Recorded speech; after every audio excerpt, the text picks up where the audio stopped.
I think that if you look at Crusoe and you think about what's the underlying mythology in this book, it's one of our most enduring ones, because it's this idea of what happens when civilized man or woman goes back into a state of nature, and then how are we going to look at modern life? I think Robinson Crusoe is one of the first books to kind of look into this mythology, but we're still seeing it. I mean, look at Lost, also Avatar.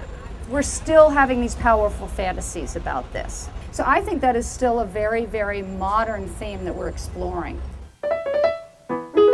What's interesting is the fact that he always comes back to this fact of like use and value. Right. He always says that, you know, what has no use to me has no value to me. Right. And this is kind of the paradox of money, that it was so important in his society, and then all of a sudden it means nothing because he can't do anything with it. I know, so why do you think he takes the money off the boat?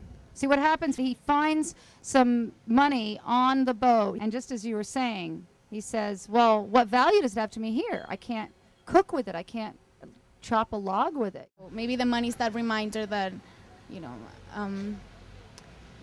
of that past life that has no use. That's why I think he is a modern man. He isn't just saying, oh, this is black and white. Now I don't need money. I'm on a desert island. I don't need money. I'll just let it sink. He doesn't do that. It's more complicated. As you were saying, he can't let it go. It represents a lot. How do I leave all this gold bullion to sink? I can't quite do that, even though I may never be in a situation to spend it again. I found the book to be a parable, really. I found it to be extremely spiritual.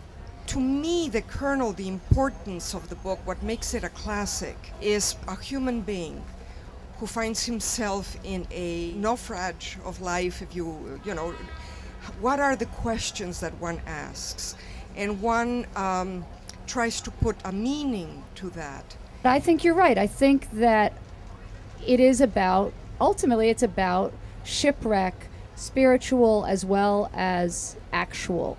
And that is what's fascinating about this book, is what does one do when confronted with the self after a huge crisis?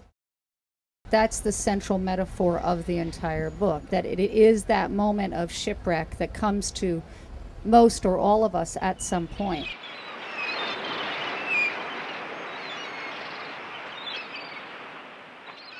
Thank you so much for coming with great questions and discussions. Thank you.